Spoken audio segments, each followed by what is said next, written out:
سے مبارک ہے، حضور کا فرمان ہے، شرک سے مراد یہ نہیں ہے کہ آپ مٹی کا بت بنا کے سامنے رکھیں گے اور اس کی عبادت شروع کر دیں۔ وہ چیزیں جو رب کے ساتھ خاص ہیں ان چیزوں کے متعلق غیر خدا کے بارے میں عقیدہ رکھ لینا، اس کو بھی شرک کہتے ہیں۔ حدیث مبارکہ حضور صلی اللہ علیہ وآلہ وسلم نے ارشاد فرمایا، مجھے اپنی امت پر سب سے زیادہ خوف جو ہے وہ شرک کا خوف ہے۔ کس چیز کا خوف ہے؟ بشک نہیں، کس چیز کا؟ شرک کا خوف ہے۔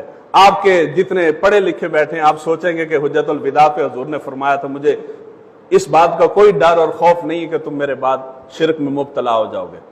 وہ حضور نے ٹھیک فرمایا تھا، وہ بھی حضور کا فرمان سچ ہے، یہ بھی حضور کا فرمان سچ ہے، مگر شرک کی قسم جدا جدا ہے، یہ سمجھنے والی ہے۔ حضور نے فرمایا کہ وہاں جو حضور نے فرمایا کہ شرک میں مبتلا ہونے کا خوف ڈر نہیں ہے، اس سے مراد یہ کہ تم بت پرستی میں مبتلا نہیں ہوگے۔ اور یہاں جو فرمایا شرک کا خوف ہے، یہاں شرک اور ہے۔ حضور نے فرمایا مجھے امت پہ سب سے زیادہ خوف جو ہے وہ شرک کا ہے، اور میں یہ نہیں کہتا کہ تم سورج کی، چاند کی یا بتوں کی عبادت کرنے لگ جاؤ گے، بلکہ غیر خدا کے لیے عمل کرنا شروع کر دو گے۔ حدیث مبارکہ کے الفاظ ہیں، وہ عمل جو رب کے ساتھ خاص ہے وہی عمل غیر خدا کے لیے کیا جائے تو شرک ہے۔ گل سمجھ آئی جی؟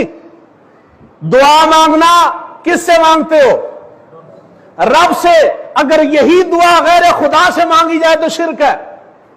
منت رب کی ہوتی ہے، اگر وہی منت غیر خدا کی مانو تو منت مننے والے آنکھوں تے صحیح نا، گل میں کر رہے، میں ذمہ دار نہیں اس گل دا جی۔ منت رب کی ہوتی ہے، رب کے سوا کسی غیر خدا کی منت ماننا جائز ہے نہیں ہے۔ میری بات پہ یقین نہ ہے، دنیا کے کسی مفتی صاحب کے پاس چلے جائیں، اس سے جا کے پوچھ لیں، تحریراً لکھ کے دے دیں ہمیں کہ غیر خدا کی منت جائز ہے نہیں جائز، مگر ہم کس سے مانگیں گے جا کے؟ اور جی پیر کھارے گیا اوتھے منت مان کے آیا، یہ فلاں دربار پہ گیا تھا منت مانی ہے۔ کوئی بھی منت غیر خدا کی جائز نہیں ہے۔